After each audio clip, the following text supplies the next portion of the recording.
what you think the best is, I think I'd have to put my balls in the chopping block and say a good percentage, at least over 51%, is going to come back and say Liquid Swords by GZA is the greatest hip hop album of all time.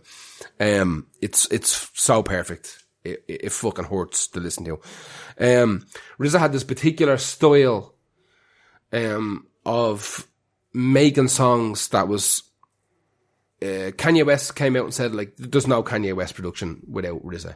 It just I read that, actually. Does not happen. He had this weird thing where you go digging for weird old soul records and old funk records. He was one of the first guys to, like, cut up. He had a machine. The machine would do 12 second samples, 10 to 12 second samples, depending on the bit rate. And you could kind of stretch them out. Right. So we talked about it before that Kanye West was known as the chipmunk guy, because he would take soul records and he takes, like, Ain't No Love in the Heart in the City. You said it was Timbaland, no? No. Timbaland was the 8-bit guy. Timbaland done the Game Boy music. Yes. He was famous for doing, like, taking the Game Boy 8-bit chipset music and making that famous. Yeah. Kanye was the what they used to call him, the chipmunk guy. So you take Ain't No Love in the City, and fucking Kanye, like, Ain't No love. And he'd throw. Oh yeah, right? Kanye. But at the you know start. what? Normally I'd fucking hate that. Yeah, but I don't know. You have to remember that when Kanye made that massive, the only other person doing it was RZA. Yeah. So Kanye took, and he's given interviews saying, like, that without RZA's production style in these early fucking albums, there's absolutely no Kanye West. They fucking 100%. It's not a thing. Kanye said himself that fucking, like, the influence that he drew from the early Wu-Tang stuff was the reason that he is, like, one of the biggest hip hop producers in the world. Yeah. I picked, like I said, Four Chamber has, he was on it. GZA, obviously, because it's off his album. He is rated just based on this album as to be one of the best hip hop producers in the world. 100%. And like you said, this is not a career producer. Well, sorry, I'm not saying he's not like well known for. Well, he's a producer MC, which was a whole other thing. Like, that's what I'm saying. He's known for this, but still to be considered by most people in hip hop to be one of the best producers in the world based on this short period of 3 years. Yeah. 3 years he reinvented hip hop. Like the whole style of that kind of gritty, lo-fi, kind of sample based fucking cuts. There was nobody else like it. He worked on that Watch the Throne. He produced He produced songs for Jay-Z and Kanye on the album. Watch the Throne is finally on Spotify after years of Tidal. Yep. Now, it's not a perfect album, but it is, like I said before, a dick measuring contest between two of the best people in the business. And they don't get on anymore, or maybe they do. And who knows? But Watch the Throne was when they were both at their peak. Yeah. But consider this, okay? Consider this. So we've got, like... But sorry, just before you say that, can you imagine a producer of the biggest hip-hop artist in the world, because Jay-Z for a while was. Yeah, 100%. Imagine you're a producer. Imagine thinking down the line, someday I'm going to release a split album with this producer. Who I kept in the shadows for years. That's mental. Yeah, batshit mad. Now, double think that, right? Double think you got Jay-Z, the biggest fucking lyricist MC in the entire world, takes his old producer, who absolutely has delusions of grandeur. That weirdly work for him. That turn out to be correct, okay? Yeah. So you've got these two guys who all of a sudden are now two of the biggest names in hip hop. And they're looking at each other going, like, what are we going to do about this album? Like, this could be the biggest hip hop album, like, ever. Who do we get? The fucking RZA. Yeah. Like, there's no one else. So they bring the RZA in. Now, RZA, I think, only done one or two songs. This is the way... That's the only way that album and a lot of rap albums can work at that stage of the game for the artists like this. You're not going to give one guy producing that. No, you throw everybody at it. You throw everybody at it. We're going to get to somebody very, very interesting, the last one in this podcast. Somebody extraordinarily interesting, that has a similar problem. Just go through a list of stuff that RZA has worked with, like I said, GZA, / The Genius. The reason it's GZA Genius is that before Wu-Tang, there was two guys in Wu-Tang, RZA and GZA had previous contracts with Tommy Boy Records. RZA was known as Raekwon and GZA was known as The Genius, and they both put albums out that done okay but not great, and they took that money and turned it into Wu-Tang. right? Yeah.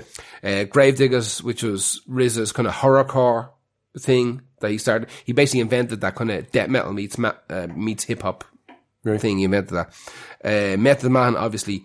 Cypress Hill, Old Dirty Bastard, obviously, like we talked about that second ODB album, him and the Neptunes shared production on it.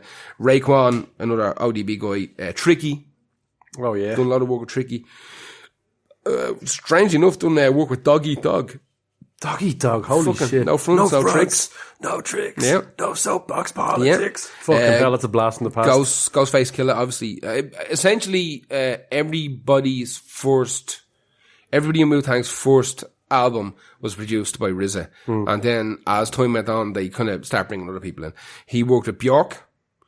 He worked with... Really? Yeah, he'd done stuff. I mean, I'm not super surprised by that, because Bjork will...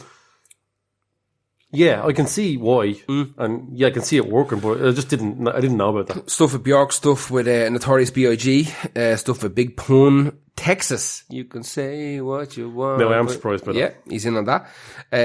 Inspector Deck from Wu-Tang, Capadonna from Wu-Tang. What's he up to now? Who? Jizza, apart from playing gigs, he does his own. He has this. I went to see Jizza last year. You did, yeah, and it was shite.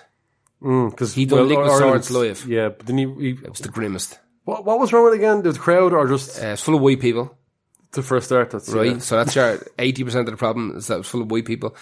Second problem, he had not just white people, white Irish people. We've talked about that. Yeah. The second problem was the DJ he had kept doing these fucking cuts. Oh no! Let the thing play. Just let it play. You fuck. Like the music in Liquid Swords, like we said, it's the greatest hip hop album ever recorded. Let the music play. Right? Throw a cut in every now and again. Let the music play. Let the Music Play is a song I think Quincy Jones produced in the 80s, yeah. But he kept doing these cuts, and it was like on the third bar of every four, he'd like cut it, and it was fucking, the flow just gone. Oh, it was painful. It was fucking painful. Right. That, and there was some absolute fucking mongoloid cunt standing beside me, and it ruined the whole gig. Probably gonna have to edit that bit out. No. All right. I don't think anybody knows that is anymore.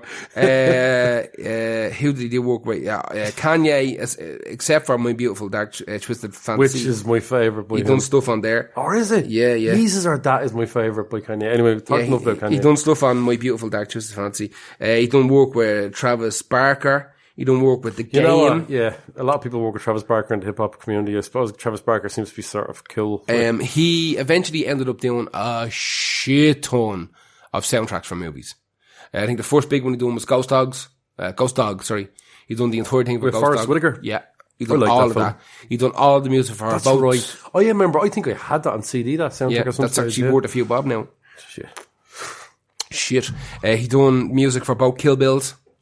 All the music for that. I saw him on the credits. Yes. Yeah. Apparently, I was reading a thing where when the credits are rolling, because Tarantino does a lot of the credits before the movie, there was a thing where they were shouting, fucking, Stranglebank cunt and Uma Thurman and blah, blah, blah. And everybody's like, oh, okay, yeah. And the minute it came up with original score music with RZA, when they were doing all of the original showings of the movie, when it came up original music with RZA, everybody lost their shit. Because it had just been so long that there was Wu-Tang stuff, that once RZA's name was on the screen, everybody who went to see it was like, oh, we're in for it now. Here we go. Kill Bill, Blade 3, he done a lot of work for Miley Cyrus and Nas as well. Yeah. Listen, it's fucking... What's the reaching and grabbing from them at the end of their... It's not the end of their careers, but the latter stages, It's the fucking RZA, I don't want to talk about it too much. He was born in 1969. He's just quite possibly... No, fuck that. Top 5 fucking producers of all time. There's just nobody like him. Or anyone? Hip-hop. No, hip-hop. Right. Hip-hop. If I'm watching Quincy Jones over here, I like to differentiate between hip-hop and traditional instrumentation. That's fair enough, though, because hip-hop is such a huge genre on its own. It's a different animal. Who's your next one? My next one is less of a producer and more of a guy who's mixing, I find insanely good. It's Evil Joe Barresi. And he produced... Evil Joe Barresi. Evil is the nickname, yeah. He produced Tool's Fear Inoculum alongside Tool. Now, again, I will say Tool had a... big hand. It wouldn't have taken this long if it was just Joe Barresi producing it, or, So I do feel like this must have been a fucking nightmare. So he is co-producer, but it's the mixing on Fear Inoculum that just gets me every time. That was one of the CDs I bought. Remember, the only way to buy it was it's about £100 now, the Fear Inoculum, with the LCD screen and the thing mixed in. But I got it for £50. I pre-order off. You pre-ordered it. I remember that. Yeah. I remember it being such a big deal that the day that came out, all the rest of the fucking catalogue was coming out, or something weird like that, or they came out around the same time. It was clever. They cleverly went. So the singer Maynard James Keenan went on Joe Rogan. And in the most awkward scene ever, decided to tweet, not having the fucking thing written and ready to fucking press play on. He wrote, "We're releasing our back catalogue," and Joe Rogan was like, "So what are you doing right now?" And he was on his phone going, "We're just telling people. Just why don't you tell Joe Rogan, whose podcast you're on right now, what you're doing?" So he released. He announced that he was releasing the entire Tool back catalogue, which then put every Tool album into the top maybe 20. On the Billboard charts, which is an incredible big fee, but just a phenomenally good marketing thing to do for your next album that's coming out finally. So, the mixing style on the Tool album, the scope of the Tool album is one of the biggest albums scope wise to happen in the last 15 years, maybe. It's a big album. He worked on 10,000 Days as well, Joe Morrissey, but this was more of I think it's more of a hands-on. Anyway, his approach, and I had to check up some interviews with him. He seems like a fucking really nice dude. The three most important things to him are level, phase, and panning. Okay. And that's the things like, I'm good at mixing levels. People who are producers have told me your level mixing of your music is good. The phase and the panning and the EQing is something I cannot do. Yeah. They'll just, everything sounds like flat, unpacked RAR file. That's what my music fucking sounds like, you know what I mean? Like, you listen to it in a distance. I can't drive the dynamics. You can't get it right in the face. I can't get rid of the bits of dynamics I don't need. So I can't do that. So everyone that's obviously a fucking established skill that takes years. Oh, Jesus Christ. That's the reason that people come to me and go, why don't you just produce your synthwave stuff on your own? I'm like, because I don't know how to do it. And they're like, it's easy. I'm like, no, hang on, stop you there. Shut up, you. Show me something that sounds like I would want to listen to that you've done. Because otherwise, I have to. I wouldn't mind handing off the producer if I had the money. They are wizards. Fucking wizards with this stuff. Alchemists, including they absolutely are. So, Joe Morrissey has worked with Tool, as a production engineer. Sorry, a producer, an engineer, or mixer with Tool, Koyas, the Melvins, Tomahawk, Pennywise. Really? What Pennywise? I wrote it down there because I knew to ask. Yeah. Land of the Free. Oh, it's a good album. Sounds good. Paraman 5000. So probably their only album, yeah. Clutch, New Model Army, Queens of the Stone Age. Queens of the Stone Age. Can fuck off in a big fire. L7, The Jesus Lizard, Bad Religion, and Avenged Sevenfold, which, as much as I hate, it's a good mix, though. Have great sound. Sounds good. He's mixed tracks, single tracks for Monster Magnet. He's mixed for the band Fair to Midland, which I like a lot. Hole, Veruca Salt, Weezer, Rancid, Bauhaus, Anthrax, Skunk Anansie. That was all before coming producer. That was just him mixing. And it was actually the fact that I wanted to bring him into it. He's not one of my favorite producers, which is crazy, but we're never going to do a podcast on people whose mix you thought was incredible. So, yeah. That's what I said. The sonicness of Fear Inoculum. Jesus, I don't know. If you're not a Tool fan, it doesn't matter. Don't bother. Honestly, don't bother. But listen to that on headphones or a good set of speakers and just realize just what a production masterclass that album is to get that much. One of the greatest two speakers. One of the greatest drummers playing out of his skin with an incredible bassist and a guitarist and making. It's only a 4-piece Tooler, and there's not even a huge amount of vocals on that. But to get the sound of the three of those guys playing together musically and to get the sound like that, it's just. I know it's harder to get 6 people, but this sounds like 8 people playing. Yeah, it sounds like a fucking orchestra. It does, it does. And I'm not a massive Tool fan, but this album is very. It's one of the best produced albums I've ever heard. Yeah, and it's easy to say that now because it came out last year. So it's got all the technology on its side. It's got money on its side. It's got the best producer and time. Yeah. So I don't know if it would have came out earlier if they had someone else going, will you just fucking cop the fuck up?